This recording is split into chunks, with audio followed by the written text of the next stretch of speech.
Hi guys, this is David from PTC Physical Therapy. I'm doing this video because one of the follow-up questions that we had that seemed to be the most popular was referencing setting up a home gait assisted treadmill system or a help for weight bearing and or fall prevention. So I want to show you the same setup that I showed on the slide on the seminar, how to restore balance and set smart moves, smart goals after a stroke. That setup is here, and what I did in the clinic was came up with a framing system. This is actually a rack system for weightlifting, but you want to make sure whatever system you set up that it's rated heavy duty enough. You can actually use the same overhead mounts, and I would recommend 3 across wherever you're mounting them above your treadmill.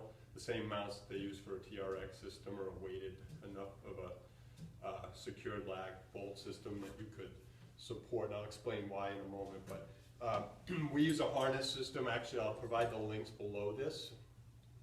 We get ours from Amazon.com, a lot cheaper than going to the conventional.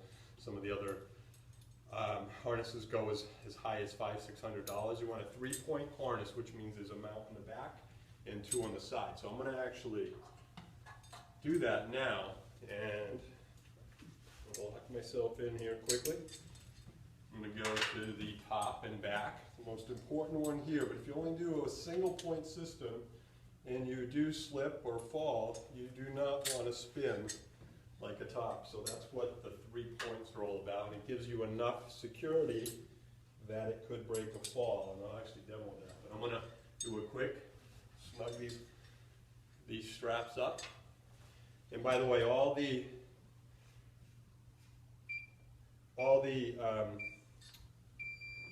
materials list I'll put on a link under this video eventually. You might see this either through the Go Motive app, or you may actually see it in the members area where I'll provide the materials list, and maybe we'll do a follow-up how-to step-by-step video if you wanted to replicate a system like this at home.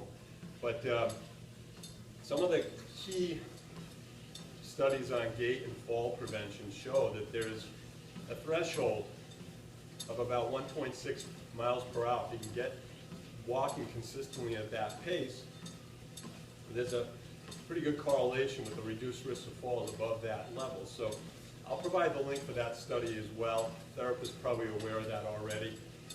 But this is more directed for the patient that talked about doing reps and visualizing through movies. This is where you could film your before and after progress, but you have to do the volume, and that's if you want to walk better, you got to practice walking. And in one of the overview clips on the seminar, I did mention about having,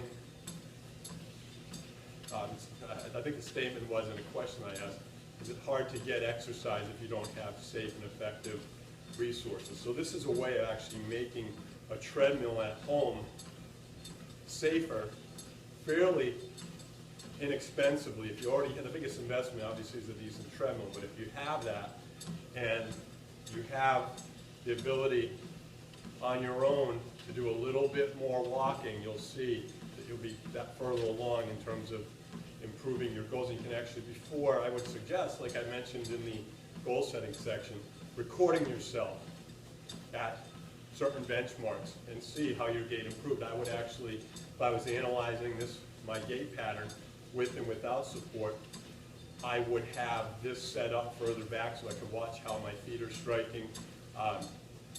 Oftentimes, what we can do by harnessing is get patients to, instead of walking like this, rigid, to drop and restore normal motion. And having that freedom or that harness with you or on you may prevent someone from not having it might prevent them from challenging themselves as much as they would. And again, sometimes these services or these are only available in the clinic. So this is where the safety net can come in and help. If I did trip and fall, it's actually, can't see my feet, but it's harnessing me. So I want to give you more viewing options in the members area. That's all for now. Look for the resources. Thanks.